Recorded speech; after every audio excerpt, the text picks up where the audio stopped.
سرکار بغداد سیدنا عبد القادر جیلانی رضی اللہ تعالیٰ عنہ، یقیناً آپ کے ولی کامل ہونے پر تقریباً پوری امت کا اتفاق ہے۔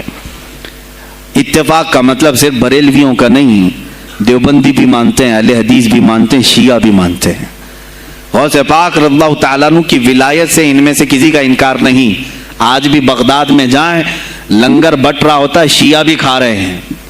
غوث پاک رضی اللہ تعالیٰ عنہ کا لنگر آج بھی بٹ رہا ہے۔ بغداد کی وہ ایک ایسی بارگاہ ہے جہاں سنی اور شیعہ دونوں ہیں، دونوں تسلیم کرتے ہیں ان کی ولایت کو۔ اب رہے بات اہل حدیث کی یا دیوبند کی، ان کی کتابیں اٹھاؤ تو پتہ چل جائے گا کہ غوث پاک کے متعلق انہوں نے کیا کیا نہیں لکھا۔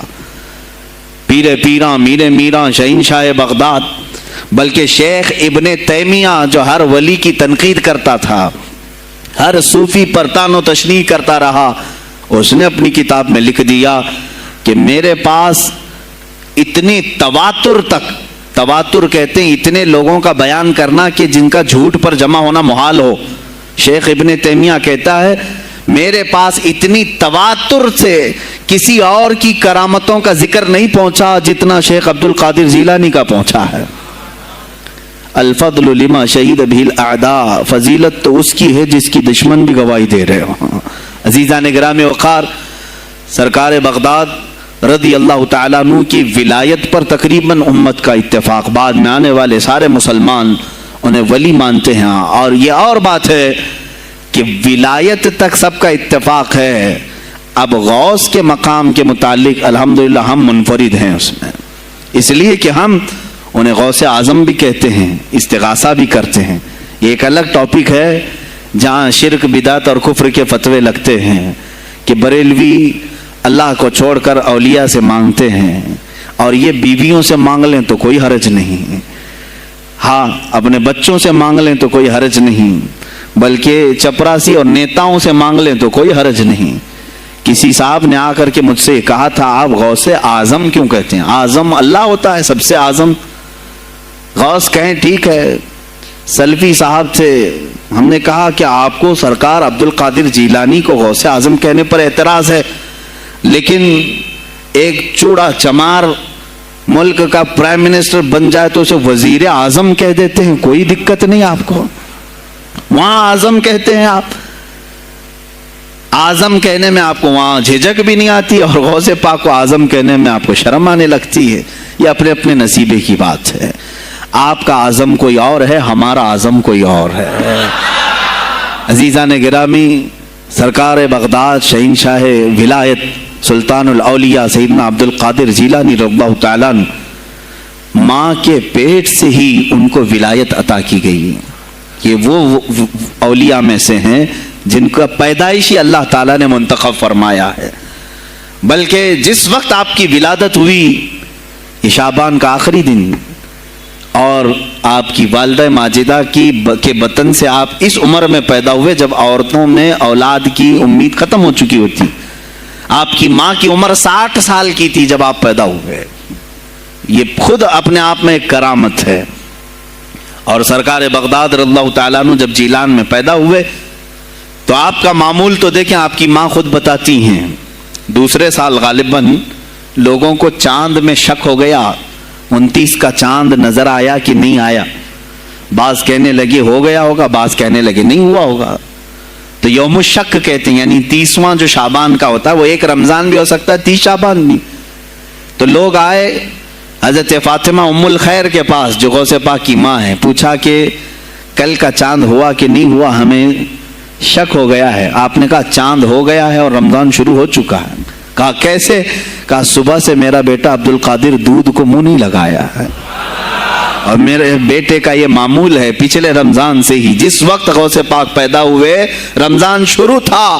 ان کی ماں کہتی ہیں سحری سے لے کر افطار تک غوث پاک اپنی ماں کا دودھ نہیں پیتے تھے۔ یہ بچپنے میں ماں کی گود میں روزے کا آپ کے اوپر کوئی مکلف نہیں تھے، آپ احکام شریعت ابھی آپ کے اوپر لاگو نہیں تھے، لیکن اللہ کا ایک ولی آتا ہے تو وہ نظام خدا قائم کرنے کے لیے آتا ہے۔ آج میں اسی پر گفتگو کرنا چاہوں گا۔ اللہ کے اولیاء ظاہر کیوں ہوئے دنیا میں اور کیوں آتے ہیں؟ ان کا سب سے بڑا مقصد دنیا میں آنے کا، جلوہ بار ہونے کا، وہ یہ ہوتا ہے کہ نظام خداوندی کو زمین پر قائم کریں. جس کی کائنات ہے اسی کی بات یہاں پر قائم ہونی چاہیے. اب یہ باتیں وقت کے ساتھ گزرتی جاتی ہیں اور لوگ بھول جاتے ہیں. آپ سب کو پھر میں یاد دلا دوں، میرے عزیز، میں نے بھی اور آپ نے بھی اللہ سے ایک وعدہ کیا ہے. ہماری روحوں نے اللہ سے وعدہ کیا ہے. جب اللہ تعالیٰ نے ہمیں پیدا بھی نہیں کیا تھا اس وقت ہماری روحوں کو بلا کر اس نے ایک وعدہ لیا، الست بربکم، کیا میں تمہارا رب نہیں ہوں؟ میں تمہارا مالک اور خالق نہیں ہوں؟ تو سب کی روحوں نے کہا تھا قالوا بلا وربنا، کیوں نہیں مولا، تو ہی تو ہمارا رب ہے. رب تعالیٰ نے فرمایا کیا تم اسی وعدے پر برقرار رہو گے دنیا میں جانے کے بعد؟ سب نے کہا تھا ہم وعدہ کرتے ہیں مولا اسی پر باقی رہیں گے. یہاں آنے کے بعد کتنے وہ لوگ ہیں جو اس کی ربوبیت کا اقرار کرتے ہوئے اس کائنات میں صرف اس کے گن گاتے ہیں. کفار و مشرکین تو وعدہ خلاف ہیں، توڑ دیے، انہوں نے اللہ کے علاوہ کسی اور کو خدا بنا لیا. لیکن تم نے اللہ اکبر تو کہا، زبان سے تو تم نے تسلیم کیا، لیکن تمہارا رہن سہن یہ بتاتا ہے کہ تمہارا مالک کوئی اور ہے.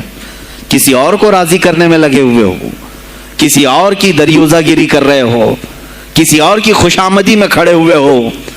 درباروں کے آستانوں کے دروازوں پر تمہارا کھڑا ہونا گھنٹوں پر کسی کو راضی کرنے کے لیے، یہ تمہارا عمل بتاتا ہے کہ تم نے رب اعلیٰ کو اکبر نہیں سمجھا. وعدہ تو تمہاری روحوں نے کیا تھا کہ تیرے سوا کسی کو ہم حاکم نہیں تسلیم کریں گے. حاکم اعلیٰ صرف اللہ ہے. اولیاء کاملین یہی بات یاد دلانے کے لیے آتے ہیں، پھر تمہیں یہ یاد دلانے کے لیے آتے ہیں. اور جس شان سے وہ دنیا میں آتے ہیں بچپن سے ہی ان کے حالات ایسے ہوتے ہیں کہ شریعت طاہرہ کی پابندی ان کے ہر قول و عمل میں نظر آتی ہے، ہر قول و عمل میں. اس لیے کہ ہم جس کی زمین پر ہیں اور جس کی آسمان کے نیچے ہیں، بات ہوگی تو صرف اسی کی ہوگی، بات ہوگی تو صرف اسی کی ہوگی. مجھے ایک بات یاد آتی ہے، سرکار مفتی اعظم ہند رحمۃ اللہ تعالی علیہ، آپ کے سامنے کوئی صاحب تقریر کر رہے تھے، یہ زمین سب کی ہے، ان کی بھی ہے، ان کی بھی ہے، ان کی بھی. آپ نے کہا چپ رہو، زمین اللہ کی ہے اور صرف اللہ کا نام ہو. یہ سب کی ہمت نہیں بولنے کی. زمین اللہ کی ہے اور اللہ ہی کا، یہاں پر اللہ ہی کی بولی بولی جائے، اسی کے لیے زیب دیتا ہے. جس کے گھر میں رہ رہے ہو اسی کی بات کرو. عزیزان گرامی وقار، سرکار بغداد، ان کی کرامات اپنی جگہ پر، لیکن ان کی زندگی کے کچھ اہم گوشے میں لے کر آج حاضر ہوں. آج ہمارے حالات کے اعتبار سے بھی ضرورت ہے اس کی. جب آپ پروان چڑھتے رہے اپنی ماں کی گود میں، بہت جلدی آپ کے والد گرامی کا انتقال ہو گیا. آپ سے خود پوچھا گیا تھا غوث پاک سے، آپ کی جوانی میں یا جب آپ کا شہرہ بغداد میں بہت ہو گیا تب پوچھا گیا تھا آپ کو اپنے ولی ہونے کا احساس کب ہوا؟ غوث پاک سے ہی پوچھا گیا تھا آپ کو کب پتا چلا اللہ نے آپ کو ولایت کا یہ مقام عطا کیا؟ آپ فرماتے ہیں جب میں 10 سال کا تھا، مدرسے جاتا تھا تو غیب سے ایک آواز آتی تھی، افصحوا فی المجالس لولی اللہ. غیب سے آواز آتی تھی، اے لوگوں مجلس میں جگہ چھوڑ دو، اللہ کا ولی آ رہا ہے. یہ آواز صرف میں نہیں، میرے استاد بھی سنتے، وہاں بیٹھے شاگرد بھی سنتے، اور سب کھڑے ہوتے تھے، جگہ دیتے تھے. غوث پاک فرماتے ہیں جب ہر بار مجھے یہ آواز آنے لگی تب مجھے احساس ہوا کہ اللہ تعالیٰ نے مجھے ولایت کا تاج پہنایا ہے. پھر آپ کو لہو و لعب میں، کھیل کود میں نہیں رکھا گیا. فرماتے ہیں ایک بار میں صرف ایک گائے کی پونچھ پکڑنے کی کوشش کر رہا تھا، گائے پلٹ گئی، فصیح عربی میں کہنے لگی الہذا خلقت ام بہذا امرت یا عبد القادر، اے عبد القادر کیا تجھے اسی کام کے لیے پیدا کیا گیا یا تجھے اللہ نے اس کام کا حکم دیا کہ میری پونچھ پکڑے؟ غوث پاک فرماتے ہیں میں چونک گیا کہ ایک جانور مجھ سے عربی میں بات کر رہا ہے.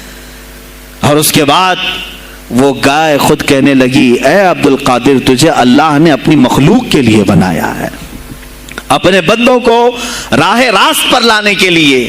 غوث پاک فرماتے ہیں اس کے بعد زندگی میں کبھی کھیل کود کی خواہش بھی نہیں آئی. کھیل کود کی خواہش بھی نہیں آئی, کبھی تصور بھی نہیں کیا. اور جب آپ جیلان سے نکل کر بغداد آئے, بغداد کے جو حالات تھے وہ آپ نے بہت قریب سے مشاہدہ کیا. میرے عزیزو, آج کے جو حالات ہیں نا, آج کے جو حالات میں نے پڑھا, اس سے بھی زیادہ ڈینجر حالات اس زمانے کے تھے. آج لوگ حالات کی شکایت کرتے ہیں, بہت سارے علماء مولانا ہم سے یہ کہتے ہیں حالات اب صحیح نہیں ہیں, ویسے نہیں ہے پہلے. میں تمہیں غوث پاک کے حالات بتاتا ہوں. اس وقت سیاسی حالات کیا تھے, اس وقت سیاسی حالات اتنے خطرناک ہو چکے تھے. بغداد میں شیعوں نے اپنا گڑھ جمایا تھا, یہاں تک کہ ہر عالم پر, ہر واعظ پر, ہر امام مسجد پر پابندی تھی. سیدنا ابو بکر صدیق اور حضرت عمر کا کوئی نام نہیں لے سکتا تھا, کوڑے مارے جاتے تھے. شیخین کا اگر کسی نے نام لے لیا, کسی عالم نے, کوڑے مارے جاتے تھے. خلیفہ واثق باللہ تک یہ تاریخ چلی بغداد میں. اور سلطنتیں ٹوٹ چکی تھیں, سیاسی حالات اس قدر خراب ہو چکے تھے, چھوٹی چھوٹی ٹکڑیوں میں بٹ چکے تھے مسلمان. مصر کی طرف دیکھیں تو فاطمی حکومت قائم ہو گئی تھی, وہ اپنے آپ کو فاطمی کہہ رہے تھے. بغداد میں عباسی خاندان حکومت کر رہا تھا, اور وہ بھی سمٹ کر کے صرف بغداد کے اطراف رہ گئی بس.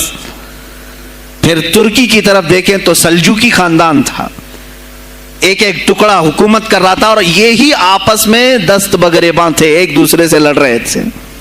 اور پھر پلس اس پر ایسا کہ بازنطینی جو عیسائی تھے, صلیبی تھے, ان سلطنتوں کو آپس میں لڑا کر کے اس قدر شدت پیدا کر چکے تھے کہ بغداد والا مصر نہیں جا سکے, مصر والا ترکی نہ آ سکے. پھر ادھر بخارا, سمرقند, نیشاپور, یہ جو رشیا میں ہیں آج, ازبکستان وغیرہ میں, یہاں الگ ایک سلطنت قائم تھی, اور ہند میں الگ کفرستان تھا. سب جگہ الگ الگ حالات تھے. اور مسلمانوں کے لیے اس زمانے میں ایسے حالات ہو گئے جیسے لاک ڈاؤن ابھی کا سیم. میں آپ کو بتا دوں سچویشن, لاک ڈاؤن میں کیا ہوا تھا معلوم ہے؟ یہ ہمارے طلبہ دیکھیں 8 مہینے سے بیٹھے ہوئے ہیں, مدارس میں نہیں گئے, حفظ قرآن کر رہے تھے, عالم دین بن رہے تھے, مدرسے بند ہیں نا, گھروں میں بیٹھے کچھ تو آوارہ گردی کر رہے ہیں. اسی طرح کالج کے بچے بھی, اسکول کے بچے بھی, سب چھوٹے ہوئے ہیں لاک ڈاؤن کی وجہ سے. سیم یہی سچویشن اس زمانے میں ہوئی. بغداد علمی مرکز تھا, کوفہ اور بصرہ علم کے مرکز تھے. آپسی رنجشوں کی وجہ سے بادشاہوں کی طلبہ ایک جگہ سے دوسری جگہ کا سفر نہیں کر سکتے تھے. بغداد کے سارے مدرسے بند پڑے ہوئے تھے, کیونکہ طلبہ آ نہیں سکتے.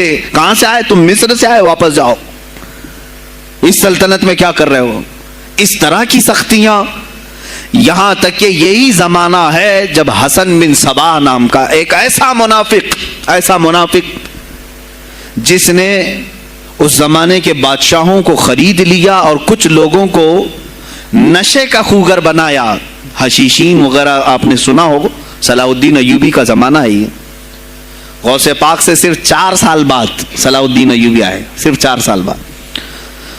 اس زمانے میں حسن بن صباح نے ہزاروں نوجوانوں کو نشے کا عادی بنا دیا تھا, ہزاروں نوجوان. اور کیسا نشہ, کوکین, افیون وغیرہ سب تو لے کر کے تو لوگ ہوش میں آ جاتے ہیں. وہ ایسا تھا کہ اس نے جو نشہ دکھایا تھا, ایک چھوٹے سے کمرے میں ان کو رکھتا اور انہیں بتاتا کہ یہ درخت ہیں, یہ نہر ہے, یہ محل ہے, یہ حور ہے, تو اسے وہ جنت ہی سمجھتے تھے.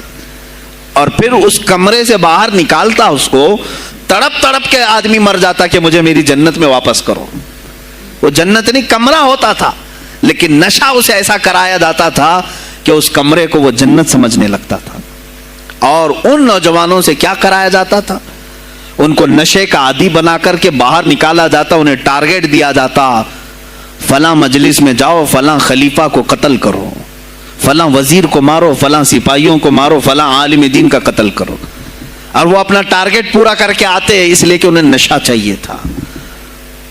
وہ 1 دن 2 دن سے زیادہ اس نشے کے بغیر رہ نہیں پاتے ہیں. وہ اپنا ٹارگیٹ کرنے کے لیے اپنی جان بھی جوخم میں ڈالتے ہیں. اس طرح کے کئی حملے خلفاء پر کرائے حسن بن صباح نے. اور جانتے ہیں میں نے آج تاریخ دیکھی، حسن بن صبا نے علماء اہل سنت کو اس زمانے کے 40,000 علماء کو قتل کرایا. یہ وہ زمانہ تھا جب بغداد کا حال یہ تھا کہ نشہ زیادہ ہو چکا تھا، علم دین کے مراکز بند ہو رہے تھے اور علماء بولنے میں ہچکچا رہے تھے، ڈر رہے تھے، اور سلطنتیں آپس میں ایک دوسرے سے ٹکرا رہی تھیں. جو خلیفہ بیٹھتا وہ نہایت عیاش قسم کا خلیفہ آتا تھا.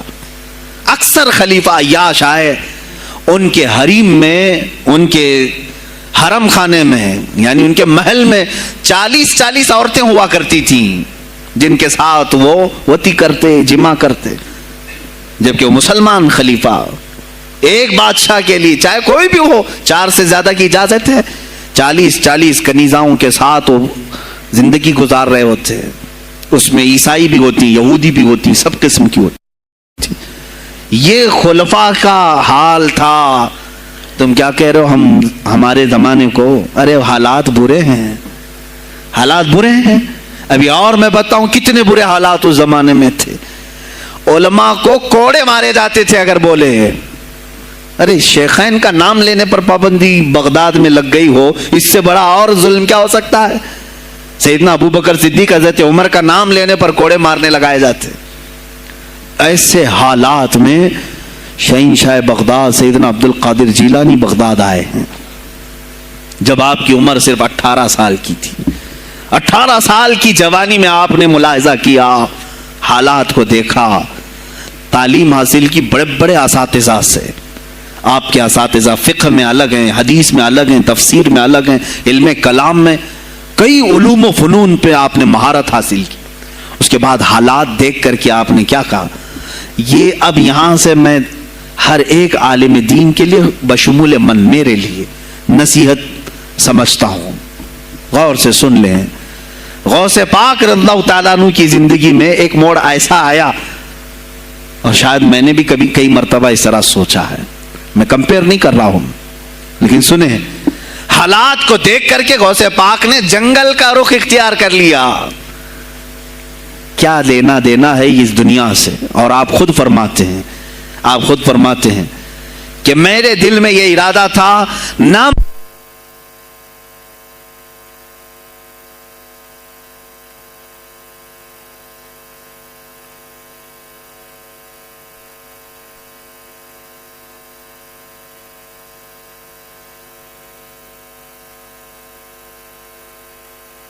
ہیں، میرا ارادہ ہوا جنگل میں ایسی جگہ رہوں کہ نہ مجھے مخلوق دیکھے اور نہ میں مخلوق کو دیکھوں.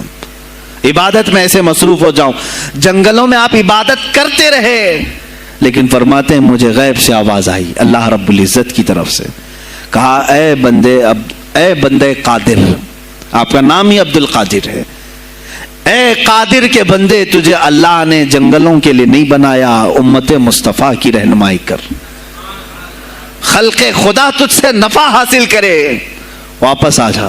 غوث پاک فرماتے ہیں میرا ارادہ تو تھا کہ میں اپنی زندگی اللہ کی یاد میں فنا کر دوں، لیکن میں شہر صرف اس لیے واپس آیا کہ جنگل میں صرف میری اصلاح ہو سکتی ہے، شہر میں پوری امت کی اصلاح ہو سکتی ہے. علماء کے لیے یہی آج نصیحت ہے.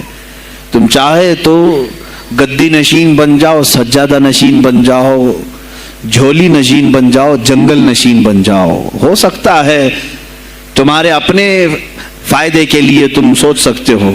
میں نے ابھی یہ کہا میرے دل میں ارادہ تھا کہ گوشہ نشین ہو کر کے اپنی عبادت کریں، اپنی آخرت کی فکر کریں. نہیں، علماء کو اللہ تعالیٰ نے علم عطا کیا ہے امت مصطفیٰ کی رہنمائی کے لیے.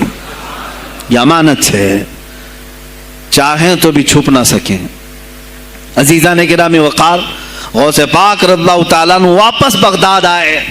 اچھا وہ اتنی عبادتوں کے عرصے میں جانتے ہیں کہاں کہاں کا سفر نہیں کیا انہوں نے؟ جنگلوں کا سفر، صحراؤں کا سفر، بیابانوں کا سفر، یہاں تک کہ سری لنکا کی سرزمین تک پہنچے، ملتان تک آئے. یہ تاریخ کی کتابیں بتاتی ہیں آپ نے پیدل یہ سارے سفر کیے.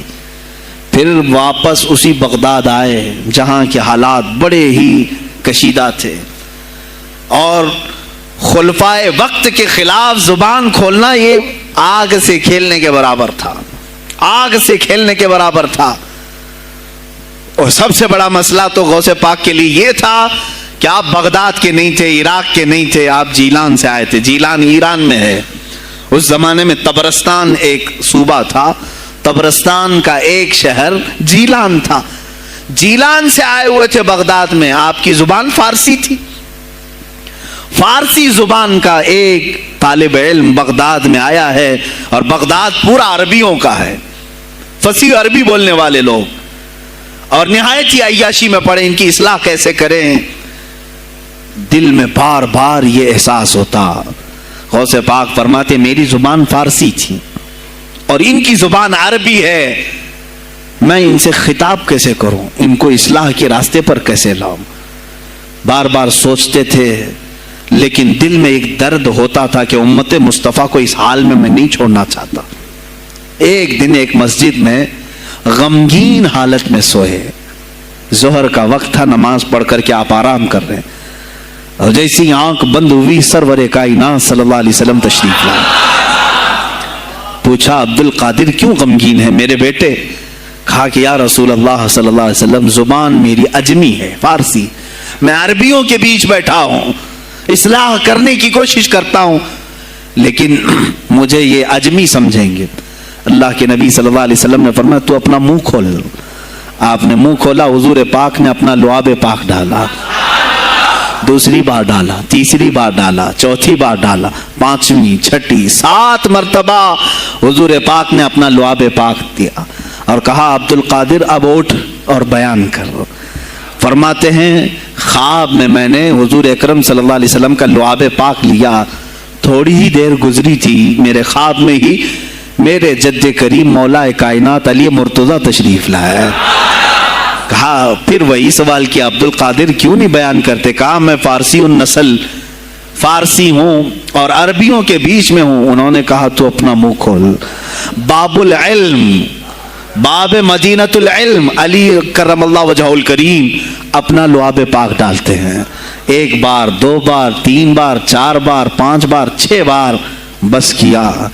غوث پاک نے کہا نانا جان نے مجھے 7 مرتبہ پلایا، آپ نے 6 مرتبہ۔ علی کرم اللہ وجہ الکریم فرماتے ہیں میں برابری تو نہیں کر سکتا، وہ رسول کائنات ہیں۔ عزیزان گرامی وقار، غوث پاک فرماتے ہیں پھر میری آنکھ کھلی، اور اسی جامع مسجد میں جب میں کھڑا ہوا اور خطاب کے لیے لوگوں کو پکارا تو دیکھا ادھر سے بھی مخلوق آ رہی ہے، ادھر سے بھی آ رہی ہے، سامنے سے بھی آ رہی ہے۔ مجمع اتنا کثیر کہ تل دھرنے کی جگہ مسجد میں نہیں تھی، اور جب آپ کا خطاب ختم ہونے کو تھا لوگ اپنے کپڑے پھاڑنے لگے اور بے ہوش ہونے لگے۔ اتنی تیر بہدف کلمات تھے کہ سیدھے سینے میں پیوست ہو جاتے، دلوں میں اتر جاتے۔ اس کے بعد وہی دن تھا سیدنا عبد القادر جیلانی کو لوگوں نے ہاتھوں ہاتھ اٹھایا۔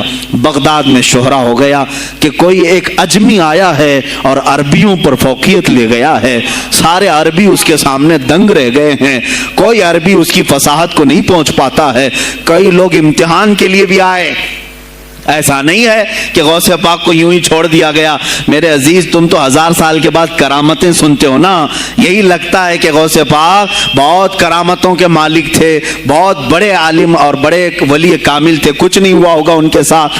ہمارے سے زیادہ خطرے انہوں نے مولے ہیں، ہم سے زیادہ حاسدین ان کے تھے، دشمنی کرنے والے اپنوں میں بھی بہت سارے تھے۔ غوث پاک رضی اللہ تعالیٰ عنہ کا جب خطاب شروع ہوا، کیا ایک خطیب جب مشہور ہونے لگے تو دوسرے مولوی خاموش رہ جائیں گے؟ حسد کی چنگاری بھڑکتی ہے، وہ غوث پاک کے خلاف بھی بھڑکی۔ اور بغداد میں جب یہ شورا ہونے لگا تو کئی علماء اس وقت کے جو بڑے بڑے پائے کے عالم ہیں، ان کی کتابیں آج بھی موجود ہیں، میں نام تذکرے نہیں کر رہا، لیکن انہوں نے ٹیسٹ لینے کی غرض سے، امتحان لینے کی غرض سے کئی لوگوں کو سوالات بھیجے۔ ایک دن مجلس میں ایسا تھا کہ غوث پاک تفسیر قرآن بیان کرتے تھے۔ تفسیر قرآن بیان کرنا غوث پاک کا محبوب مشغلہ تھا، روزانہ قرآن کی تفسیر عرض کرتے۔ ایک دن مجلس میں بڑے بڑے علماء کی جماعت، جس میں عبد الرحمن جوزی جیسے بڑے فقیہ محدث ہیں، ان کی ایک جماعت آئی، قرآن کی جو آیت کی تفسیر وہ کر رہے تھے اس تفسیر کو کئی کتابوں سے انہوں نے اخذ کیا اور لے کر کے آئے، مجمع میں بیٹھے، غوث پاک نے تفسیر شروع کی۔ ایک آیت کی کتنی تفسیریں ہو سکتی ہیں، کتنی تفسیریں ہو سکتی ہیں، ایک تفسیر بیان کیا، اس کے بعد کہا اس آیت کی ایک دوسری تفسیر یہ ہے، پھر تھوڑی دیر کے بعد غوث پاک نے فرمایا اس کی ایک تیسری تفسیر یہ ہے، پھر کہا اس کی ایک چوتھی تفسیر یہ ہے، پھر کہا اس کی ایک پانچویں تفسیر یہ ہے۔ بیان کرتے جا رہے ہیں یہاں تک کہ 13 تفسیریں ہو گئیں۔ جو بیٹھے ہوئے تھے وہ آشش کرنے لگے۔ اس کے بعد اتنا ہی نہیں، آگے بڑھتے گئے 40 تفسیریں ایک آیت کی آپ نے بیان کی۔ جو آئے تھے وہ کھڑے ہو گئے اور اس کے بعد غوث پاک رضی اللہ تعالیٰ عنہ کو دیکھنے لگے۔ غوث پاک نے ان کو مخاطب کر کے کہا، اے گروہ علماء، اے جماعت علماء، تم 13 تفسیریں یاد کر کے آئے تھے ایک آیت کی، کیا وہ میں نے شروع سے 13 تک صحیح بیان کیا؟ سب اپنے جبے اٹھانے لگے، کہا ہم تو یہ 13 تفسیریں پڑھ کر آئے تھے یہ سوچ کر کے کہ شیخ عبد القادر جیلانی کو 2-3 سے زیادہ تفسیریں نہیں آتی ہوں گی، 13 کے بعد آپ تو 40 تک پہنچے، وہاں تو ہمارا بھی علم نہیں پہنچا۔ جماعت علماء دنگ رہ گئے اور اس کے بعد توبہ بھی کیا، کہا ہمارے دلوں میں بدگمانی آ گئی تھی، ہم توبہ کرتے ہیں۔ غوث پاک رضی اللہ تعالیٰ عنہ ایک اور مجمع ایسا ہے کہ اس میں 40 کے قریب علماء ہے، سوالات الگ لے کر کے پھنسائیں گے کسی طرح سے ان کو، ڈیفیکلٹ سوالات لے کر کے۔ ایک بات یاد رکھنا، مشکات شریف کی حدیث ہے، جس نے علم اس لیے حاصل کیا کہ کسی عالم کو نیچا دکھا دوں، اسے پھنسا دوں سوال کر کے، حضور فرماتے ہیں قیامت کے دن اسے آگ کی بیڑیاں پہنائی جائیں گی، اس کی زبان کو آگ کی کینچی سے کھینچا جائے گا۔ اس لیے علم حاصل مت کرو، کسی کو نیچا دکھانا، کسی کو بیوقوف بنانا۔ ایک کتاب کہیں سے پڑھ کر کے آئے، مولانا کے پیچھے پڑ گئے، یہ بتاؤ صحیح ہے کہ نہیں ہے۔ پھر اگر اس مولانا صاحب کی دماغ میں اس وقت وہ مسئلہ نہیں تھا، انہوں نے کہا نہیں معلوم، تو آپ کو لگا کہ ہاں میرے سے زیادہ تو ان کو بھی نہیں معلوم، تم نے تو ایک ہی چیز حل کر کے ان کے سامنے پیش کی ہے۔ عزیزان گرامی، اس طرح کی چیزیں ہرگز نہ کریں، یہ بہت بڑا گناہ ہے مغالطے میں ڈالنا۔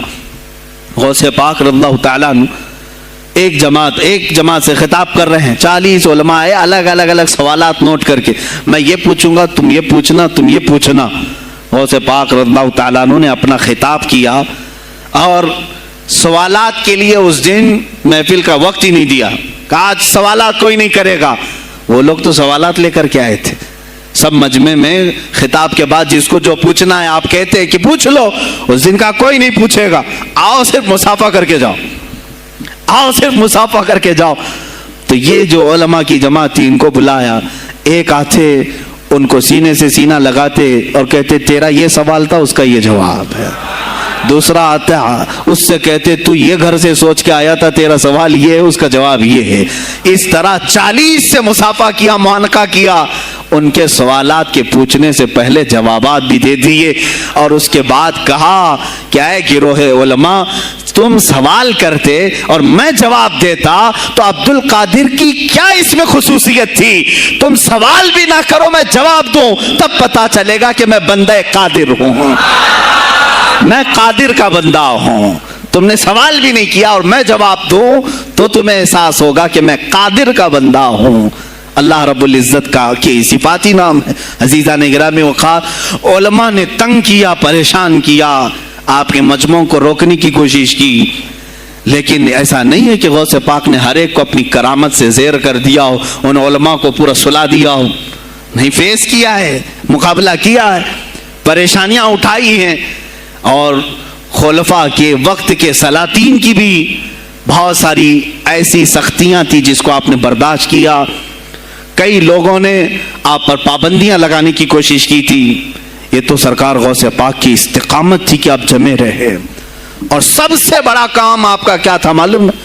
خانقاہ کے گدی نشینوں غور سے سنو، جو غوث پاک کا نام لیتے ہیں، سرکار غوث پاک رضی اللہ تعالیٰ عنہ کی اس صفت کو میں بیان کروں تو یہ بغلیں جھانکیں گے۔ ابھی غوث پاک نے سب سے بڑا کردار کیا کیا جانتے ہیں آپ؟ لوگ کہتے ہیں خانقاہی ماحول قائم کرنا ہے، اللہ اللہ کرو, تسبیح لو, دلوں کی صفائی کرو, سب صحیح ہے, لیکن غوث پاک نے تقریباً 25 سال صرف جہاد پر بیان کیا ہے, صرف جہاد پر. کہا کہ اے گروہ مسلمین, تم پر اللہ نے ذلت مسلط کر دی ہے اس لیے کہ تم نے کوششیں ترک کر دی ہیں. حکومتوں کو صحیح کرنے کے لیے آپ نے باغ ڈور سنبھال لی تھی. غوث پاک جب بیان کرتے منبر سے تو وقت کا جو تخت تھا وہ بھی ہلنے لگ جاتا تھا. خلیفہ مستنجد باللہ, اس زمانے کا خلیفہ ہے, اور تنگ آ گیا غوث پاک کے پاس. جب وہ بیان کرتے اور ان کی عیاشیاں کھول کھول کر کے ذکر کرتے تو لوگوں میں اب احساس جاگنے لگا, کوئی تو اللہ والا آیا ہے جو نظام خداوندی قائم کرنے کی بات کر رہا ہے, نظام مصطفیٰ قائم کرنے کی بات کر رہا ہے. بغداد کی یہ حالات جب ہونے لگے میرے عزیزو, سلطان الاولیاء غوث پاک کی ہی شہ پر جانتے ہیں صلاح الدین ایوبی جیسا ایک مرد مجاہد پیدا ہوا ہے. یہ آپ کی تحریک تھی, غوث پاک کی تحریک تھی کہ جب بازنطینی عیسائیوں سے آپ نے اپنی پوری امت کو آگاہ کیا کہ تم سو رہے ہو, تم اپنی عیاشیوں میں ہو, تم اپنے نشے میں ہو, تمہارا دشمن تاک میں لگا ہے, گھات لگا کر کے بیٹھا ہے. اور ہوا بھی یہی کہ غوث پاک کے وصال کے صرف 10 سال بعد صلیبیوں نے حملہ شروع کر دیا بغداد پر, مصر پر, ترکی پر, ہر جگہ. اور یہی حملے کی وجہ تھی صلاح الدین ایوبی جیسا مرد مجاہد کھڑا ہوا, اور پھر انہوں نے پورے بیت المقدس کو فتح کر کے اپنے سر ایک صحرا باندھا. آج تک امت اس کے احسان کو یاد کرتی ہے.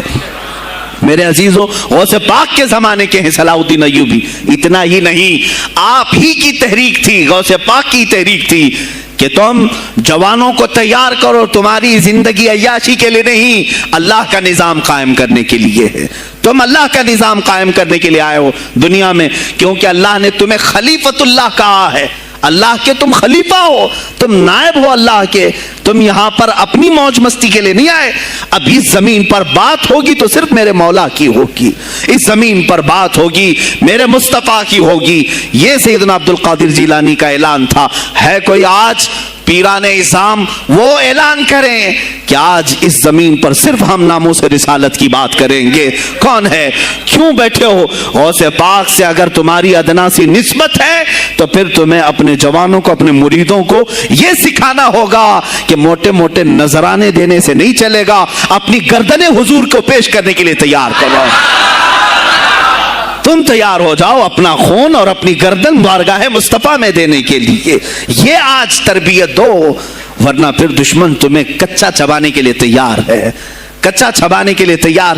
عزیزان گرامی, میں غوث پاک کی تحریک آپ کو بتا دوں کون سی تحریک تھی. وہ صلاح الدین ایوبی جو بیت المقدس فتح کیا, یہ غوث پاک کی تحریک ہے. اور پھر چند سالوں کے بعد پورے عالم اسلام میں جو خلافت عثمانیہ قائم ہوئی, غازی ارطغرل جو آئے, یہ تحریک بھی غوث اعظم کی پیدا کی ہوئی تھی. آپ نے جوانوں کو متحرک کیا تھا اور پھر امت کا وہ شعور بیدار کیا تھا جو ان میں مردہ کر چکے تھے کچھ حکومت کے کارندے. میں سمجھتا ہوں اس وقت جتنے خلفاء بیٹھے ہوئے تھے خلافتوں پر, تخت پر, جو نام کے مسلمان تھے, یا اس کو ہماری زبان میں سمجھ لیں سب کانگریس کے تھے, جو منافق تھے, یعنی دکھتے تھے بس, لیکن اندر سے سب نفاق ہوتا تھا, نفاق ہوتا تھا. ہاں میں صاف کہوں گا, بغداد میں بھی کانگریس کا خلیفہ رہا ہوگا, مصر میں بھی, اور ترکی میں بھی, اور نیشاپور میں بھی, اس لیے کہ مسلمانوں کے خون چوس کر کے تخت پر بیٹھ تو جاتے لیکن پوری زندگی گزر جاتی, میرے مصطفیٰ کا نام تک نہیں لیتے تھے. ان کو بٹھاتے تھے مسلمان. آج آپ بھی تو یہی کر رہے ہیں, یہی کر رہے ہیں. ہم اپنا اپنا سمجھ کر کے جن کو اوپر تک بٹھاتے ہیں, پوری زندگی چھان مار کر کے دیکھ لو کب یہ نظام قرآن کی کبھی بات کیا ہے؟ کبھی میرے مصطفیٰ پر آنے والی آنچ کے لیے کھڑا ہوا ہے؟ کوئی نہیں کھڑا ہونے والا ہے.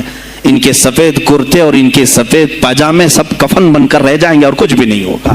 عزیزان گرامی وقار, آپ کو سرکار بغداد رضی اللہ تعالیٰ عنہ کی تحریک میں بتاؤں, ترکی سے نکلنے والی خلافت عثمانیہ غوث اعظم کی پیدا کی ہوئی تحریک تھی. اتنا ہی نہیں, آپ کے آخری زمانے میں سرکار خواجہ غریب نواز معین الدین چشتی رضی اللہ تعالیٰ عنہ کی ملاقات بغداد میں ہوئی.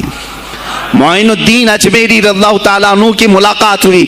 تاریخ دان نے لکھا, آج میں نے پہلی مرتبہ اس کو پڑھا اور آپ کے سامنے پہلی بار بتا رہا ہوں, سرکار بغداد اور حضرت خواجہ غریب نواز کی ملاقات کے بارے میں بہت سارے باتیں چلتی ہیں کتابوں میں بھی, میں نے اپنے مرشد سے بھی پوچھا تھا.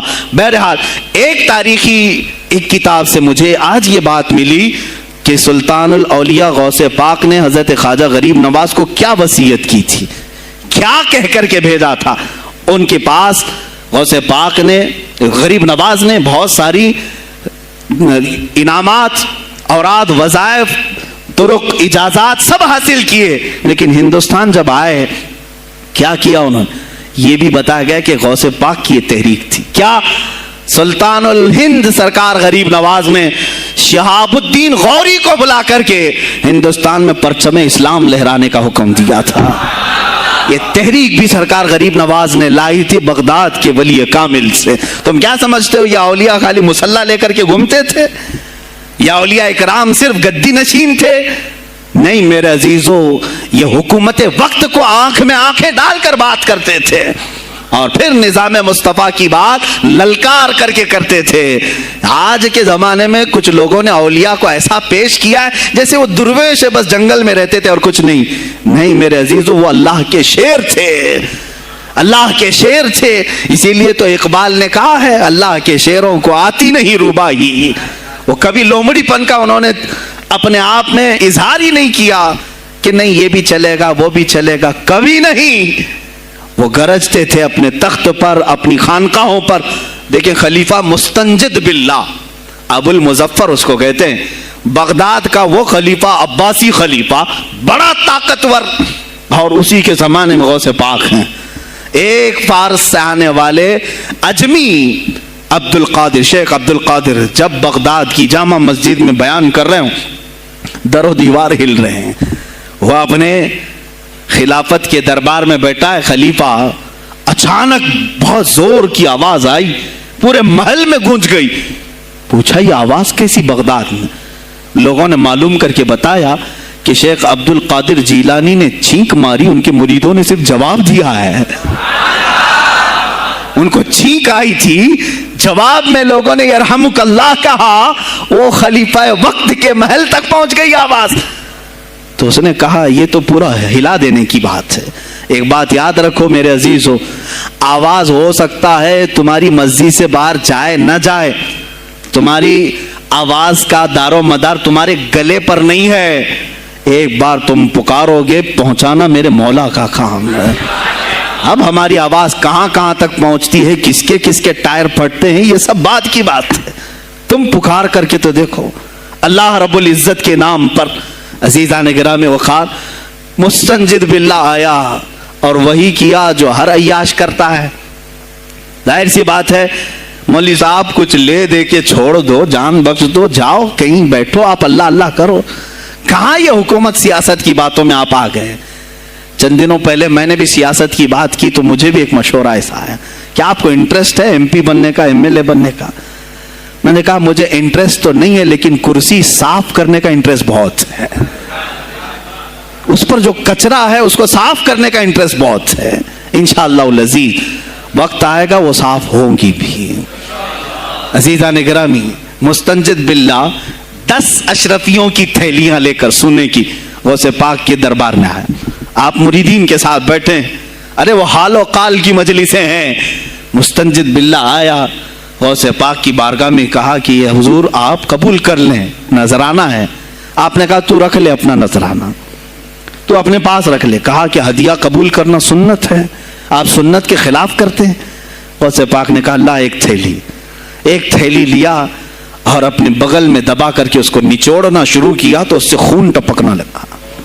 خون اتنا ٹپکنے لگا تو حاضرین مجلس دم بخود رہ گئے. خلیفہ مستنجد باللہ بھی دیکھ رہا تھا. غوث پاک نے فرمایا ابھی تو یہ ایک تھیلی ہے, میں 10 کو نچوڑوں گا تو یہ خون تیرے دربار تک پہنچ جائے گا, تیرے دربار تک پہنچ جائے گا. تو مجھے وہ اشرفیاں دینے آیا ہے جو تو نے غریبوں کے مال کو چوس کر کے حاصل کیا. تو مجھے خریدنے کے لیے آیا ہے؟ اگر مجھے تیرے خاندان کی حرمت کا خیال نہ ہوتا تو میں آج پورے بغداد کی نالیوں میں اسی کا خون بہاتا۔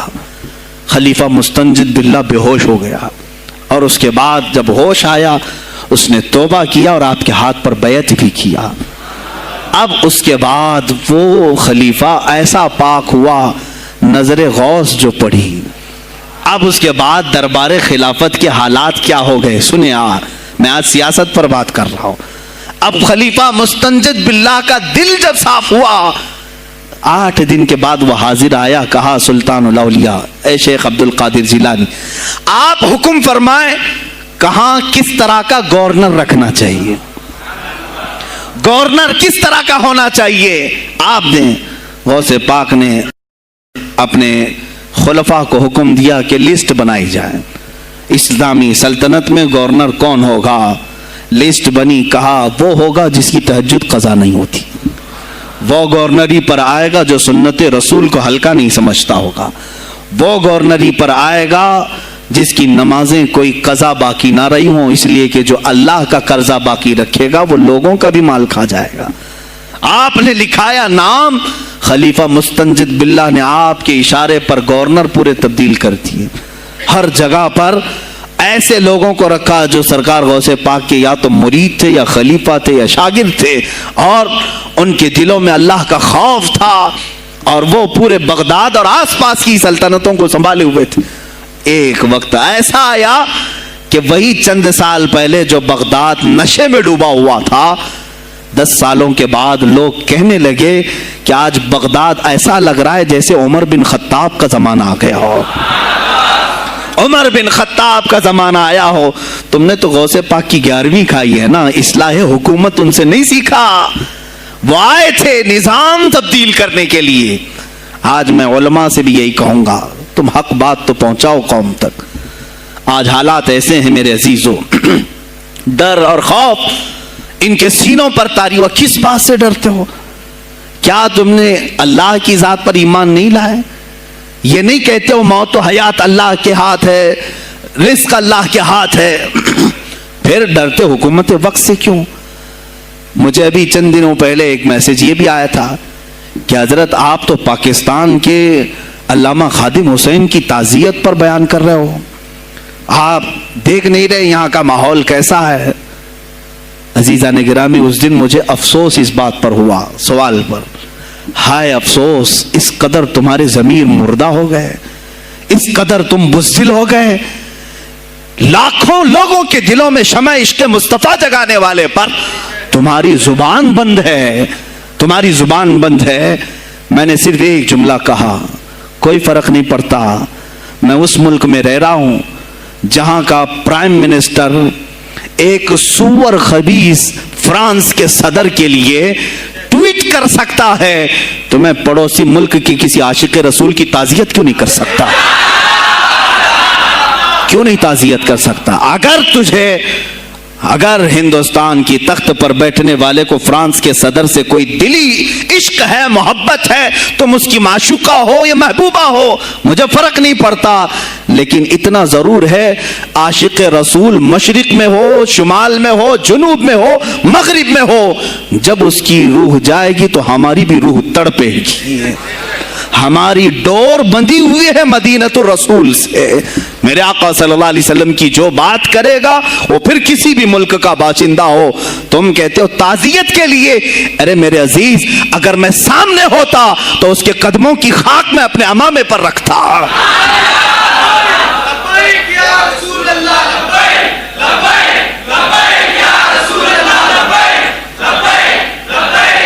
عزیزان گرامی وقار، یہ بہت خاموشی ہم نے اختیار کی، بہت خاموشی، کوئی بات نہیں۔ تم دیکھو گے حالات خراب ہونے کی جو شکایات آج کر رہے ہیں علماء، تم سب کے سب جاؤ گے۔ مجھے ابھی بچوں نے بتایا کوئی کانگریس کے لیڈر کا انتقال ہو گیا تو پیر صاحب تعزیت کے لیے باہر کھڑے ہو گئے، باہر آ گئے، ہم ان کی تعزیت کرتے ہیں۔ ڈوب مرو چلو بھر پانی میں، تمہاری گدی پہ ہی مر جاؤ۔ تمہاری زبانوں پر جب عاشق رسول کے لیے تعزیت کے الفاظ آنے میں ہچکچاہٹ آتی ہے، کون سا عشق رسول، کون سا کلمہ تم نے پڑھا ہے؟ غوث پاک کی اگر تمہارے اندر ذرا برابر بھی نسبت ہے تو میں کہوں گا میرے عزیزو، سلطان الاولیاء غوث پاک عاشق رسول ہی نہیں، فنا فی الرسول تھے۔ میرے نبی کی بات پر اگر کوئی انگلی بھی اٹھاتا آپ یا تو اپنی کرامت سے اس کا منہ توڑ جواب دے دیتے۔ کسی عیسائی نے صرف یہ کہا تھا میرے نبی عیسیٰ افضل ہے، وہ مردوں کو زندہ کرتے تھے، آپ کو جلال آیا، کہا محمد افضل نہیں ہے اس لیے کہ وہ مردے زندہ نہیں کرتے تھے، آپ اس کا ہاتھ پکڑ کر قبرستان لے گئے، میرے نبی پر بات کرتا ہے، میں تجھے زندہ کر کے دکھاتا ہوں۔ اپنی کرامت سے مردے کو زندہ کر کے دکھایا۔ اب بول کون افضل ہے، عیسیٰ افضل ہے کہ میں افضل ہوں؟ تو نے تو عیسیٰ علیہ السلام کو مردے زندہ کرتے دیکھا تو نہیں، لیکن عبد القادر کو سامنے دیکھا۔ غوث پاک نے کہا میں اپنا موازنہ عیسیٰ علیہ السلام سے نہیں کرتا ہرگز، لیکن یاد رکھنا میرے نبی پر اگر زبان کھولے گا تو عبد القادر اپنے قدم سے اس کو جواب دے گا۔ وہ جواب دیتے آپ کی زندگی ناموس رسالت کی حفاظت کے لیے گزری ہے۔ سلطان الاولیاء غوث پاک رضی اللہ تعالیٰ عنہ کی بارگاہ میں جب ایک سوال آیا کہ لوگ کہتے ہیں نبی ہر جگہ کیسے حاضر ہو سکتے ہیں، آپ نے خود کر کے دکھا دیا۔ کوئی صاحب آئے، کہا ہمارے گھر دعوت ہے آپ تشریف لائیں، کہا ٹھیک ہے آتا ہوں۔ تھوڑی دیر بعد دوسرے آئے، کہا ہمارے گھر دعوت آپ آئیں، سیم ٹائم پہ کئی 70 لوگ آئے، سب کی دعوت قبول کی۔ دوسرے دن شام میں لوگ آ کر کے فخر کر رہے ہیں آج میرے گھر شیخ عبد القادر جیلانی آئے تھے، دوسرا کہہ رہا نہیں میرے گھر آئے تھے، تیسرا کہہ رہا میرے گھر آئے تھے۔ ایک وقت میں سب گھروں پر کیسے؟ سبوں نے کہا انہی سے پوچھتے ہیں وہ کہاں گئے تھے۔ جب لوگ آئے تو سننے میں یہ آتا ہے کہ آپ ایک درخت کے نیچے بیٹھے تھے، لوگ سوال کرنے کے لیے آئے، سب آپس میں کہہ رہے ہیں ہمارے گھر آئے تھے، ہمارے آپ بتائیں کیا کس کے گھر گئے تھے؟ تو انہوں نے کہا درخت کے اوپر دیکھو۔ تو لوگوں نے درخت کے اوپر نگاہ ڈالی تو دیکھا ہر پتے پر شکل عبد القادر نظر آ رہی ہے۔ فرماتے ہیں اللہ نے عبد القادر کو یہ اتنی قدرت دی ہے کہ بیک وقت وہ کئی جگہوں پر حاضر ہو سکتا ہے۔ تو جب ایک غلام رسول کو اللہ نے یہ طاقت دی تو رسول مختار کو کتنی طاقت دی ہوگی۔ انہوں نے ناموس رسالت کو واضح کیا ہے میرے عزیزو۔ اولیاء کاملین اسی لیے آتے ہیں، وہ نبی کا پرتو بن کر کے آتے ہیں، اور آج ان کے نام کی 11ویں کھا کر کے موٹے ہو رہے ہیں، بس اور کچھ نہیں۔ اور لوگ یہ سمجھتے ہیں نفس کو موٹا کر کے تم اپنی زبانوں میں گھی لگا چکے ہو، بولو گے تو پکڑے جاؤ گے، بولو گے تو تمہارے اوپر کیس ہو جائے گا، ہو نہیں تو۔ میرے عزیزو آج تو حالات ایسے ہیں، میں رو پڑا کل جب مجھے یہ رپورٹ ملی کہ صرف ہندوستان کی سوشل میڈیا پر 25,000 پوسٹ میرے نبی کی شان میں گالیاں دی گئی ہیں، 25,000 لوگوں نے گستاخی کی ہے۔ تم بھی تو رات بھر انٹرنیٹ چلاتے ہو، پورا کا پورا وقت اپنے موبائل میں صرف کرتے ہو، جانا ہے تمہیں بھی میرے آقا کی بارگاہ میں، یاد رکھنا حضور پاک صلی اللہ تعالیٰ علیہ وسلم کے دربار میں جانے والے ہو اور تمہارا کوئی عذر قبول نہیں کیا جائے گا۔ حضرت سعد بن ربیع کی وہ بات مجھے یاد آتی ہے، جنگ احد میں حضور کی حفاظت کے لیے لڑتے لڑتے میدان میں ایسے آ گئے تھے کافروں کے کہ آپ کے گوشت کے ٹکڑے اڑ رہے تھے، جسم کے گوشت کے ٹکڑے اڑ رہے تھے۔ میرے آقا دیکھ رہے تھے، شام کا وقت ہوا، احد کا میدان، ہوازیں، سناٹا، 70 لاشیں پڑی ہوئی تھی صحابہ کی۔ اللہ کے نبی نے پکارا میرے سعد کو ڈھونڈو، کہاں ہے سعد، کہاں ہے؟ صحابہ کہتے ہیں ہم آواز دینے لگے سعد تم زندہ ہو، رسول تجھے بلا رہے ہیں۔ حضرت سعد بن ربیع 7 لاشوں کے نیچے دبے ہوئے تھے اور سانسیں بھی چل رہی تھی، سانسیں چل رہی تھی۔ صحابہ نے جب آواز دینا شروع کیا کہ رسول پاک یاد کر رہے ہیں، وہیں سے وہ حرکت کرنے لگے، اندر سے آواز دی اے جوانوں سعد زندہ ہے، میں یہاں لاشوں کے نیچے دبا ہوا ہوں۔ ہٹائی گئی لاشیں تو دیکھا ان کے جسم میں کچھ بچا ہی نہیں تھا، کچھ نہیں تھا، سب پھٹ چکا ہے، پیٹ کو تک چاک کیا گیا ہے، سانسیں باقی۔ سعد بن ربیع کہتے ہیں اے صحابہ شاید میں رسول اللہ تک نہیں پہنچ پاؤں گا، حضور اونچے ٹیلے پر بیٹھے ہوئے ہیں، شاید نہیں پہنچ پاؤں گا، میرا سلام میرے نبی تک پہنچا دینا، حضور تک پہنچا دینا۔ لیکن آنے والوں کو کیا کہا جانتے ہیں؟ میں اے جوانوں تم سب سے کہوں گا آج کے حالات میں۔ سعد ابن ابی ربیع کہتے ہیں اے صحابہ میں تو جا رہا ہوں, میری آخری سانسیں ہیں, لیکن اگر تمہاری آنکھیں چمکتی رہی, تمہارے جسموں میں جان باقی رہی, اور میرے نبی پر اگر کسی نے انگلی اٹھائی اور گالی دی, میں قیامت کے دن اسے نہیں چھوڑوں گا. اور یاد رکھنا, اللہ کی بارگاہ میں تمہارا کوئی عذر قبول نہیں کیا جائے گا اگر تمہارے جیتے جی تمہارے نبی کی ذات پر کسی نے کیچڑ اچھالا. حضرت سعد ربی اتنا کہہ کر کے انتقال ہو گئے, وہ حضور تک پہنچائے بھی نہیں جا سکے. اے میرے عزیزو, اے جوانو, تم کیا سمجھتے ہو کہ تم دنیا سے اسی طرح نکل جاؤ گے؟ قرآن میں بھی اللہ نے کہا, ام حسبتم ان تدخلوا الجنت, تم یہ سوچ کر کے بیٹھے ہو کہ ہم جنت میں چلے جائیں گے؟ پیر صاحب کا دامن پکڑ لیا ہے, مجھے تو جانا ہی ہے, جنت میں پیر بخشوا دیں گے ہمیں. تم برس میں ایک مرتبہ 11ویں کر کے اور فاتحہ نیاز کر کے سمجھتے ہو اسلام کا حق ادا کر دیا. یہاں تمہارے نبی کی عظمت پر روز بروز حملے ہو رہے ہیں. آج کفر کھل کر کے آیا ہے سامنے, نہیں دیکھتے آپ؟ کفر کھل کر کے سامنے آیا ہے تعصب کے ساتھ. ہر شہر میں جاتے ہوئے گنڈے للکار رہے ہیں اسلام کے خلاف ہمارے ملک میں. اگر میں کھل کر کے آیا تو میرا کیا جرم ہے اس میں, میرا کیا قصور ہے اس میں کہ آپ بھی میں نہ بولوں؟ ہاں, آج تمہارے پاس طاقت ہے, پاور ہے, جو کچھ بھی حسر اور رسوخ ہے, اس سے زیادہ کیا کرو گے کہ تم مجھے جیل میں بند کر دو گے؟ میں کل کی تفسیر میں بھی یہی کہا, ایک مولانا صاحب نے کہا کیا آپ اتنا بول رہے ہیں, آپ پر ایسے ایکٹ لگائے جائیں گے کہ زندگی بھر آپ کی ضمانت ہی نہیں ہوگی. آپ پر ایسے قانون لگائے جائیں گے کہ آپ کی زندگی بھر ضمانت ہی نہیں ہوگی. میرا دل یہ کہتا ہے, اے لوگوں, اس طرح جی کر فائدہ بھی کیا؟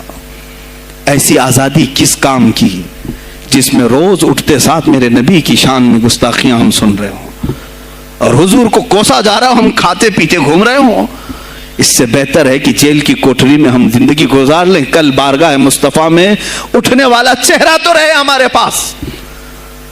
اگر اللہ کے نبی صلی اللہ تعالی علیہ وسلم نے سوال کر لیا پکڑ کر کے کہ تیرے زندگی میں, تیری جوانی میں مجھ پر تو لوگ رنگیلا رسول کہہ رہے تھے, تو کیا کہہ رہا تھا؟ تو کیا کہہ رہا تھا اس زمانے؟ تم کیا کہو گے؟ اے اللہ کے نبی, میں مزدور تھا, میں کچھ نہیں کر سکتا تھا, میں غریب تھا, کام کاج کرتا تھا, میں کچھ نہیں کر سکتا تھا. یاد رکھو, اس وقت میرے آقا تمہارے سامنے بلال حبشی کو لا کر کھڑا کر دیں گے. یہ کیا تھا بلال؟ یہ تو غلام تھا, اس کی پیٹھ پر سل رکھ کر کے پیٹھ گلا دی جاتی, تب بھی اپنی زبان پر میرا نام لینا نہیں چھوڑتا تھا. تم کون سی مزدوری کی شکایت لے جاؤ گے؟ بہانہ کرو گے اللہ کی بارگاہ میں, رسول کی بارگاہ میں بہانہ کرو گے. اے گروہ علماء, تم کو اللہ نے ممبر دیے ہیں خطابت کے لیے, اللہ نے اپنے رسول کا ممبر تمہیں دیا ہے, اس لیے نہیں کہ تم حکومت کی خوشامدی کرو, تم اپنے وقت کے طاغوتی قوتوں کی خوشامدی کرو, اس لیے نہیں, بلکہ آج تم سے قوم مصافحہ کر کے ہاتھ چومتی ہے صرف اس لیے کہ تمہاری زبان پر نام مصطفیٰ ہے. آج علماء کی جو عزت ہے صرف اس لیے, تمہاری پگڑیاں, تمہارے جبے دیکھ کر کے قوم عزت نہیں کرتی, صرف اس لیے ان کے دلوں میں تم مچلتے ہو کہ تم مصطفیٰ کریم کی باتیں کرتے ہو. علماء کو جاننا چاہیے کہ تمہاری عزت نبی سے وابستہ ہے. آبرو ماذا نام مصطفیٰ است, ہماری آبرو, اقبال نے کہا تھا, ہماری آبرو نام مصطفیٰ سے وابستہ ہے. اگر اسی نام کو کسی نے چھیڑا تو پھر ہمارا جی کر مطلب کیا ہے؟ ہم کس کام کے؟ میں ایک مثال سے سمجھاتا ہوں. مسجد ہے, دیوار کے پینٹ کو اگر کسی نے کھرچ لیا تو ہو سکتا ہے معاف کر دیں, ہم اس کو چھوڑ دیں. کسی نے لکیر نکال دی دیوار پر, ہم چھوڑ دیں اس کو. لیکن میاں وہ ہمارے سامنے آ کر پلر ہلانے لگ گیا اور مسجد کا یہ پلر توڑنے لگ گیا, خاموش بیٹھو گے؟ اور اگر تم خاموش بیٹھے تو اس کا انجام کیا ہوگا؟ اس نے پلر ہلایا تو صرف پلر نہیں ٹوٹے گا, یہ چھت پورا سب کے اوپر گرے گا. آج ظالم کفار پورے تمہاری جڑ کو ہلا رہے, میرے نبی کی ذات کو, سیدھے مصطفیٰ کریم کی ذات کو ہلا رہے ہیں. اللہ کے حبیب صلی اللہ تعالی علیہ وسلم کی ناموس کو ہلکے میں مت لینا میرے عزیزو. لاکھوں جانیں جاتی ہیں, جائیں اس نام پر. حضور اکرم صلی اللہ تعالی علیہ وسلم کی ذات کو ہلکے میں مت لینا. اور اگر انہوں نے ہلانا شروع کیا ہے اگر حضور کی ذات پر, حیرت ہو رہی, 25,000 پوسٹ تم میں سے کس نے کمپلینٹ کی ہے؟ سائبر کرائم کو کمپلینٹ کر سکتے تھے, ہمارے جذبات کو ٹھیس پہنچا ہے. ہم آزاد ملک میں رہ رہے ہیں, میرے نبی سے چھیڑ چھاڑ کیوں ہو رہی ہے؟ کسی نے آواز اٹھائی؟ کچھ ہیں اللہ ماشاء اللہ, کچھ علماء, کچھ وکلا اس کے پیچھے لگے ہوئے ہیں. لیکن میرے عزیزو, ہر مسلمان کا یہ حق ہے, تمہاری نسبت رسول پاک سے ہے. اب انہوں نے ہلانا شروع کیا تو انتظار کرو, جس دن یہ چھت گرے گی عذاب بن کر, سب پیچھے جائیں گے, سب اس میں گرفتار ہوں گے. انشاءاللہ العزیز ہم مہم چھیڑیں گے, ہم مہم چھیڑیں گے اس بات کی. اگر آج تم کثرت میں ہو تو اس کا کیا مطلب, جو چاہے تم کر لو گے. ہم اتنے گئے گزرے تو نہیں ہیں کہ ہمارے نبی کے اوپر بھی تم چلے جاؤ.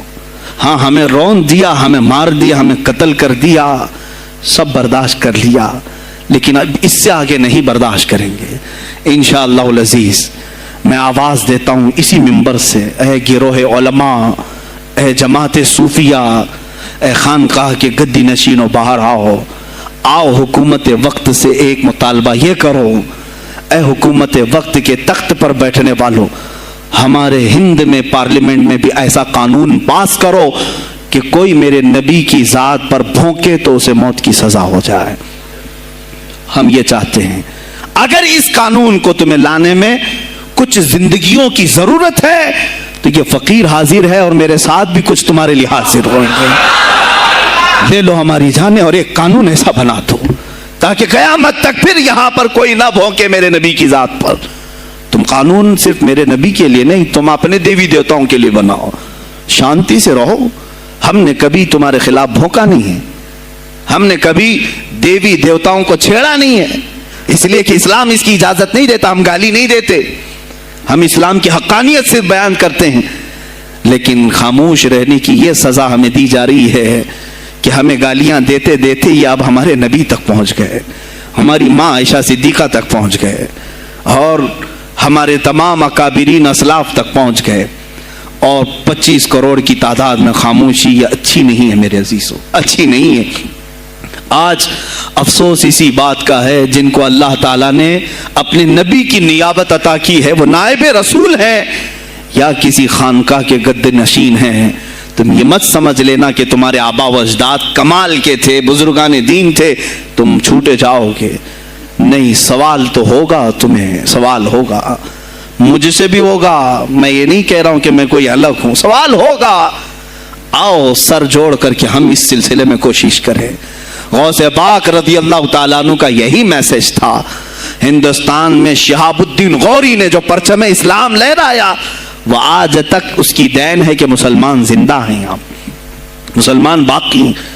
پوری دنیا میں نظام کو صحیح کرنے کے لیے آواز اٹھانا یہ بھی اولیاء کاملین کی بات ہے, ان کی صفات ہے. صرف اپنی خانقاہ میں اللہ اللہ اور ذکر کرانا ہی ان کا کام نہیں تھا, وہ دلوں کو تو دھلتے ہی تھے, لیکن جو نظام سنبھال رہا ہوتا اس کی باغ ڈور کو بھی دھلتے تھے, اس کی بھی صفائی کرتے تھے. تو اللہ کا ڈر رکھنے والا کرسیوں پر آئے, جو کسی کا خون چوسنے والا نہ آئے.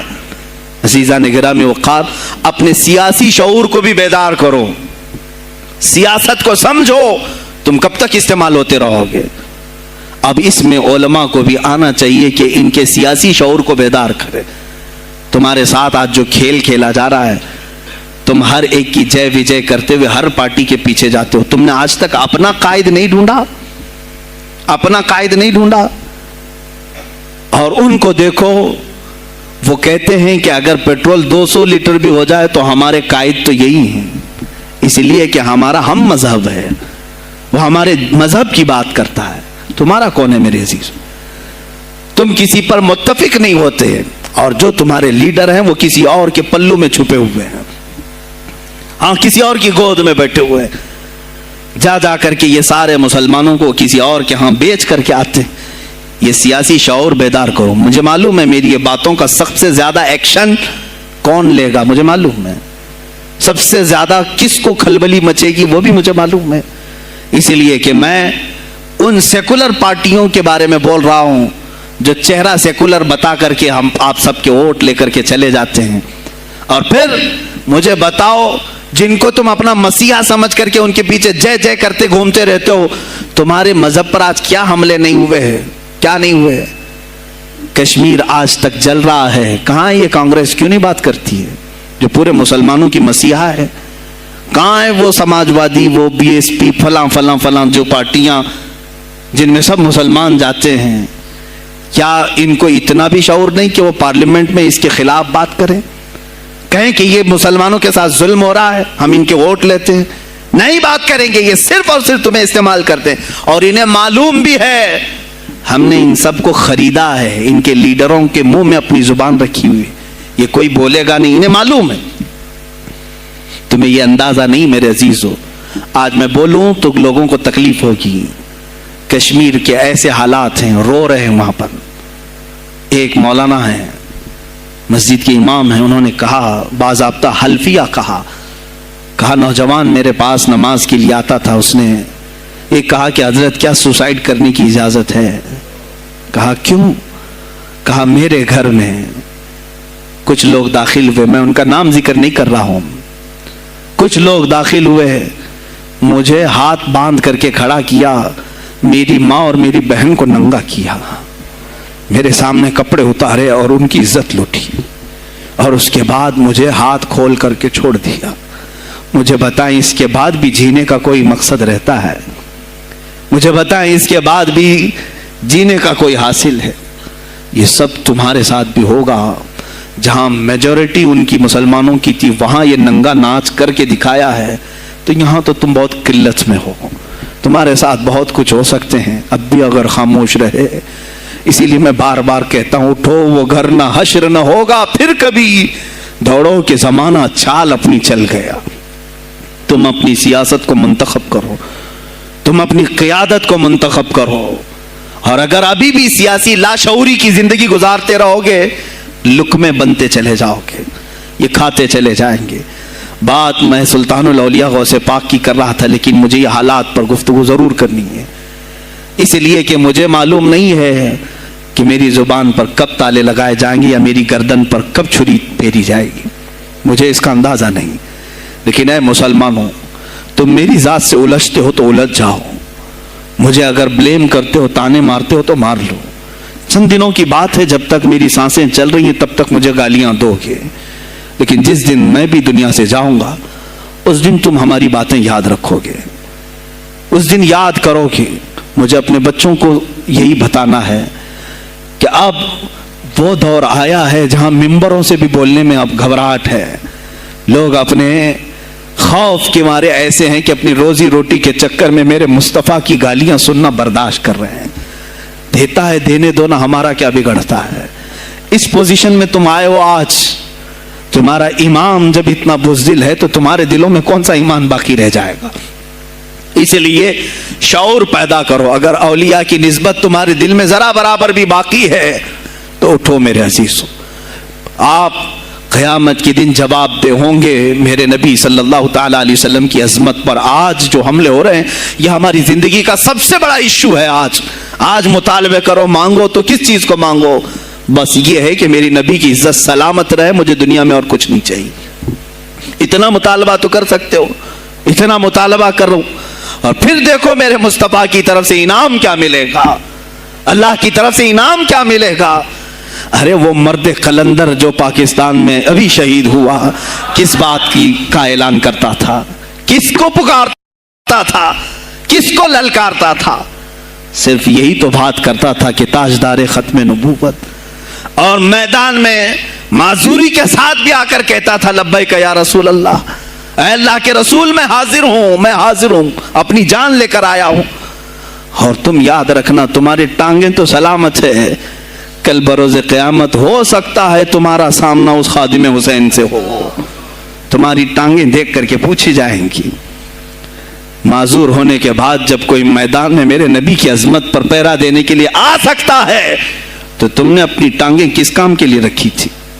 میرے عزیزوں، میں نے جتنی طاقت مجھے اللہ نے دی میں بول رہا ہوں، اب اس کے بعد کا محاذ تمہیں سنبھالنا ہے، آگے کی ہماری فکروں کو تمہیں لے جانا ہے۔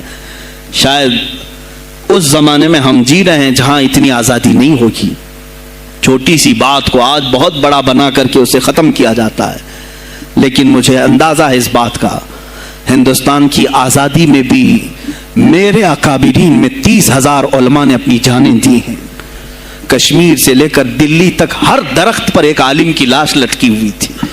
ان کی جانیں، ان کی قربانیاں رائیگاں نہیں گئیں. 70 سال سے ہم مزے لے رہے ہیں، ان کی قربانیاں ہیں یہ. علامہ فضل حق خیر آبادی کو انڈمان نکوبار پوری زندگی کے لیے قید کر کے ختم کر دیا گیا، مزار بھی وہیں پر ہے آج. تو آج مجھے اندازہ ہے اگر میں نے اس بات کی شروعات کی ہے، ہو سکتا ہے یہ جو کچھ بھی ہمارے ساتھ کریں، لیکن مجھے میرے رب ذوالجلال کی ذات پر یقین ہے. میں یہی کہوں گا، اے اللہ، اگر ہمارے مقدر میں شہادت ہے تو اس سے بہتر کوئی اور موت ہے نہیں. اے رب ذوالجلال، اس حالت میں دنیا سے اٹھا جب تو ہم سے راضی ہو. اگر تو نے ہمارے لیے ایک لمحے کے لیے بھی ناراضی ہے، مولا پھر ہمیں مہلت دے دے کہ تجھے راضی کر کے جائے، تجھے راضی کر کے جائے.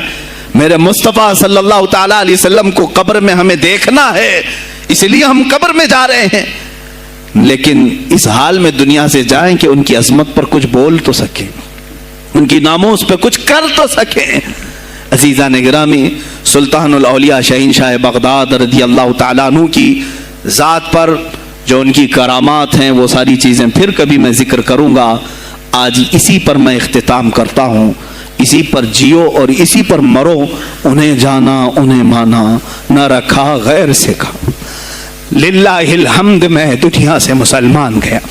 آج لے ان کی پناہ، آج مدد مانگ ان سے، پھر نہ مانیں گے قیامت میں اگر مان گیا. اس لیے کہ رسول پاک صلی اللہ تعالیٰ علیہ وسلم کے سوا کوئی اس قیامت کے میدان میں تمہارا دستگیر نہیں ہے. جب تک وہ تیری سفارش نہ کریں، اللہ بھی تجھ سے کلام کرنے والا نہیں ہے. جب امام اہل سنت نے یہاں تک کہہ دیا خلیل و نجی مسیح و صفی سبھی سے کہیں نہ بنی، یہ بے خبری کی خلق پھری کہاں سے کہاں تمہارے لیے، رسول پاک ہی کے لیے تم وہاں پر بھی اٹھائے جاؤ گے. میں یہی میسج دے کر کے جاؤں گا جو میرے مرشد گرامی نے آخری وقت دیا تھا. زندگی یہ نہیں کسی کی کسی کے لیے، زندگی ہے نبی کی نبی کے لیے. نہ سمجھ مرتے ہیں زندگی کے لیے، نہ سمجھ مرتے ہیں زندگی کے لیے. جینا مرنا ہے سب کچھ نبی کے لیے. بلحوث سن، سیم و زر کی بندگی اچھی نہیں. بلحوث کہتے ہیں ہوس کا پجاری، خواہشات کا پجاری. میرا مرشد یہ کہہ کر گیا ہے ہمیں، بلحوث سن، سیم و زر کی بندگی اچھی نہیں. ان کے در کی بھیک اچھی، سروری اچھی نہیں. ان کے در کی بھیک اچھی، سروری اچھی نہیں. اور کہتے ہیں جو پیا کو بھائے اختر وہ سہانا راگ ہے. جو پیا کو بھائے اختر وہ سہانا راگ ہے. جس سے ناخوش ہو پیا وہ راگنی اچھی نہیں. جو میرے نبی کو نہ پسند آئے وہ بات ہی اچھی نہیں. جو میرے نبی کو نہ پسند کام ہو وہ کام ہی اچھا نہیں. جس سے ناخوش ہو پیا وہ راگنی اچھی نہیں. وآخر دعوانا الحمدللہ رب العالمین. السلام علیکم.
اشرف النبی الاکرم محمد المصطفى صلی اللہ علیہ وسلم وآلہ واصحابہ واولیاء ملتہ وجميع المسلمین والمسلمات الکرام. الفاتحہ.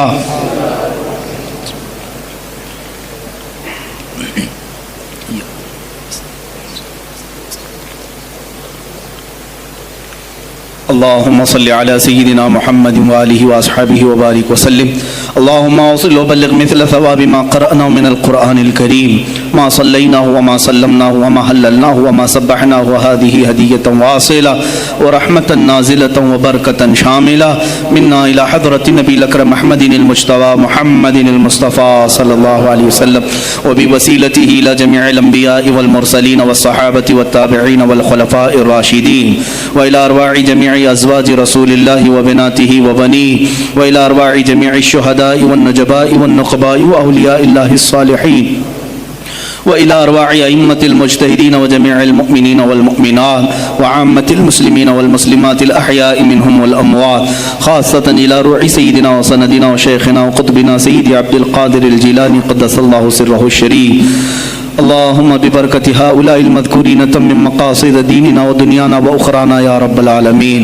اللهم حصل مرادنا واقض حاجاتنا يا قاضي الحاجات واشف مرضانا ومرضى المسلمين وارحم موتانا وموتى المسلمين.